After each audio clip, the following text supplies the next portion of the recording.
कर्जत जामखेड विधानसभा मतदारसंघात आमदार प्राध्यापक राम शिंदे यांचा निसटता पराभव झालेला आहे। आपल्यासोबत बोलण्याकरता राम शिंदे स्वतः आहेत। राम शिंदे जी आज राज्याचे पहिले मुख्यमंत्री यशवंतराव चव्हाण स्वर्गीय यशवंतराव चव्हाणांची पुण्यतिथी आहे। प्रीती संगमावरती रोहित पवार आणि अजित पवारांचा संवाद झाला, त्याच्यावरती तुम्ही आक्षेप घेतलाय की अजित पवारांनी कुठेतरी घरातली पारिवारिक सेटलमेंट केल्यामुळे कर्जत जामखेड मी हरलो।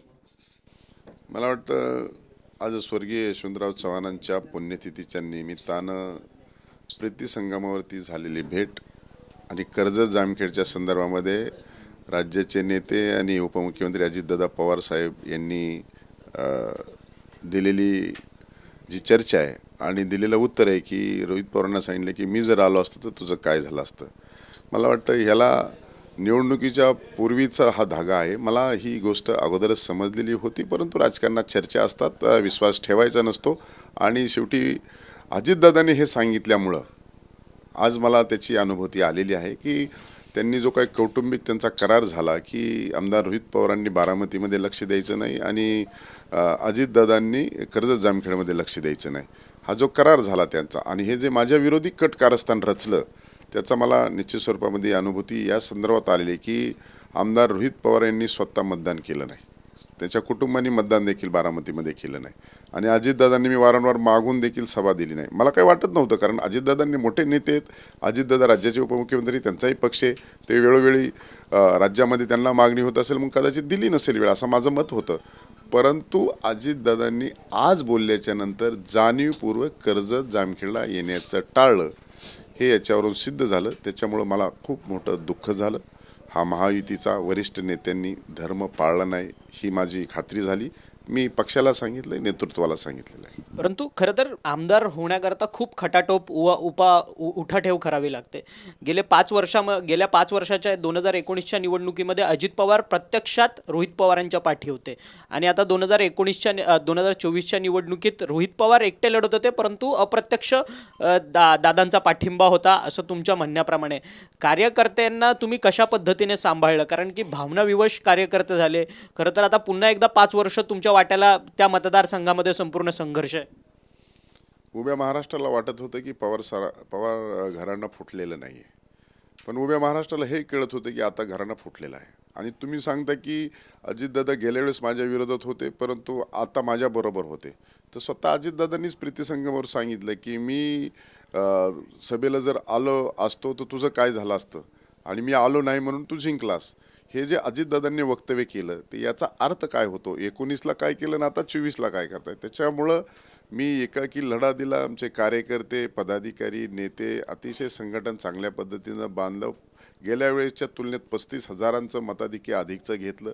राज्यामध्ये 1,26,433 मतं घेणारा मी राज्यामध्ये चौथा आहे आणि कमी फरकाने पडणारा मी 1243 फरकाने पडणारा मी 6वा आहे आणि दोन्ही याद्यात नाव असणारा मी क्रमांक 1चा उमेदवार आहे। शेवटी पराजय असतो, परंतु निवडणुकीमध्ये हार जीत ही मान्य असते। मी चौथी निवडणूक लढतो आहे आणि या चौथ्या निवडणुकीमध्ये अशा पद्धतीनं वरिष्ठ नेत्याने कॉन्स्परन्सी करून कट कारस्थान रचून षडयंत्र रचून पाडणं हे जीवाला म्हणजे न भावणारी गोष्ट आहे। त्याच्यामुळे अतिशय दुःखी झालो, माझे कार्यकर्ते दुःखी झालेले आहेत। त्याच्यामुळे हे अशा पद्धतीनं वागणं किंवा अशा पद्धतीनं महायुतीचा धर्म पाळणं हे गंभीर आहे, गैर आहे, दुर्दैवी आहे। तुम्ही आता म्हणतात कॉन्स्पिरसी रचली, तुमच्याकडे काही कागदपत्र देखील आहेत, त्या कागदपत्रांमध्ये तुम्ही सगळी माहिती दिली आहे की कोणावरती किती गुन्हे दाखल झाले आहेत, किती पैशांचा वापर झाला आहे। ही सगळी कागदपत्र घेऊन आता तुम्ही कोर्टामध्ये जाणार का तुमच्या न्यायासाठी? मला वाटतं की निवडणूक ही लोकशाही पद्धतीने आणि सौहार्दाच्या वातावरणामध्ये होतच नाही, की शेवटी आता हे 2 ठिकाणी गुन्हे दाखल आहे। तोतिया सिक्युरिटी ऑफिसर बारामती ॲग्रोचा स्ट्रॉंग रूमला ठेवलेला आहे। अशा पद्धतीची हे सगळी फाईलच आहे। आता याच्यामध्ये सुद्धा इतकी गडबड केलेली आहे की त्याच्यामुळे इलेक्शन पिटिशन मी दाखल करणारच आहे। शेवटी पैसे वाटणं हे अभिप्रेत नाही, मटण वाटणं, चिकन वाटणं आणि लोकात गप्पा मारायच्या, आम्ही दारू वाटत नाही, चिकन वाटत नाही, मटण वाटत नाही, पैसे वाटत नाही। आणि पैसे वाटताना मार खाल्ला त्यांच्या MDनी, मार खाल्ला त्यांच्या PNनी, मार खाल्ला त्यांच्या बारामती ॲग्रोच्या ऑफिसने, आणि हे स्वतः रोहित पवारांनी कबूल केलं फेसबुक लाईव्हला। 20 तारखेला मतदान होतं, तर 19 तारखेला रात्री 9 वाजता स्वतः आमदार रोहित पवारांनी कबूल केलं की आमचा मोहिते नावाचा मधुकर मारुती मोहिते हा जय श्रीराम साखर कारखान्याचा शेतकी अधिकारी हा पैसे वाटत होता. त्याच्यावर 173, 223, 123 कलमान्वये गुन्हा दाखल झाला. पैसेही सापडले आणि त्यांनी स्वतः कबूल केलं की सापडला तो आमचाच होता, पण एवढं मारायला नाही पाहिजे होतं. आपण लाईव्ह जाऊन चेक करा. आणि म्हणून हे स्वतः कबूल केलेलं सांगतोय. आणि मग अशा पद्धतीने निवडणूक लढली आणि ते थोड्या फरकाने जिंकले, नाहीतर त्यांची सुट्टी झाली असती कर्जत जामखेडमधून. या सगळे कारणं जर पाहिले आणि हे जर अशा पद्धतीने वागले नसते, अजितदादाची जर भूमिका सरळ असती तर गेले असते. घरच्यांची भावना काय? कारण की सातत्याने तुमचा संघर्ष आहे. एक प्रामाणिक कार्यकर्ता म्हणून तुम्ही सातत्याने भाजपचा झेंडा जो आहे तो एक कलमी त्या सगळ्या मतदारसंघामध्ये तुम्ही फिरवत होता. घरच्यांना तुम्ही भेटला नाही आहेत. प्रामाणिक कार्यकर्ता भावनाविवश होतोय. तुम्ही भावनाविवश झालात का? कारण की ज्या पद्धतीने तुम्हाला हा पराभव तुम्हाला पचनीच होत नाही. मी पराभव मान्यच केलेला नाही आहे. त्याचं कारण असं आहे की पराजय झाल्याच्या नंतर मी घरी जाऊ शकलो नाही. मी घरच्यांना भेटू शकलो नाही, कार्यकर्त्याला भेटू शकलो नाही. कारण कार्यकर्त्याचे फोन आणि मेसेज आणि ते एवढं त्यांना हड झालं होतं की विचारतच नाही. ते पचनीच पडत नव्हतं. कोणी म्हणायचं मी आत्महत्या करणार, कोणी म्हणणार जीव देणार, कोणी अशा पद्धतीचे मोठ्याने आक्रोश होता. त्याच्यामुळं मी थेट नगरला गेलो. नगरला जाऊन पुण्यात थांबलो. आज मुंबईला आलेलो आहे.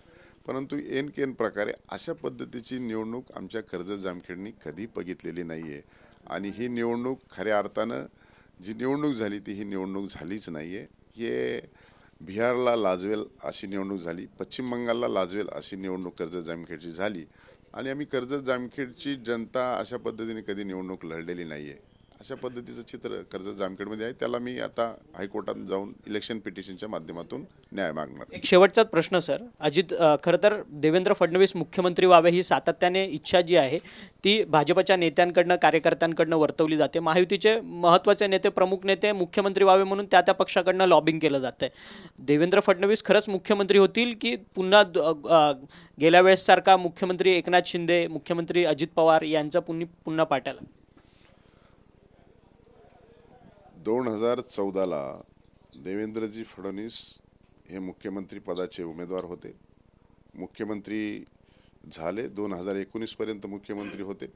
2019ला देखील मुख्यमंत्री पदाचे उमेदवार हे देवेंद्र फडणवीस होते आणि त्यांच्याच नावावरती 161 जागा भाजप शिवसेनेला मिळाल्या आणि त्यांच्या विरोधात देखील कट कारस्थान करून अनैसर्गिक महाविकास आघाडीचं सरकार आलं. आता पुन्हा 2024ला देखील भारतीय जनता पार्टीचे नेते म्हणून देवेंद्रजी फडणवीस यांच्याच नेतृत्वामध्ये भारतीय जनता पार्टी महायुतीमध्ये निवडणूक लढली आणि प्रचंड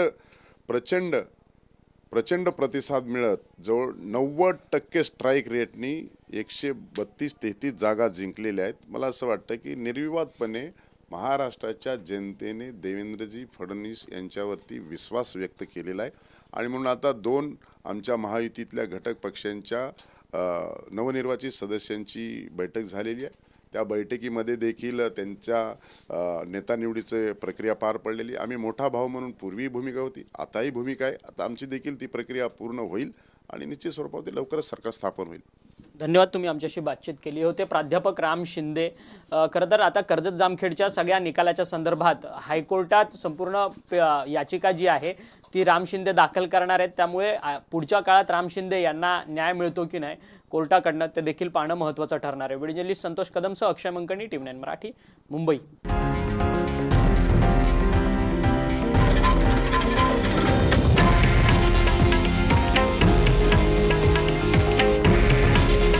हे आहे देशातील नंबर 1 न्यूज नेटवर्क आणि आपण पाहत आहात टीव्ही 9 मराठी.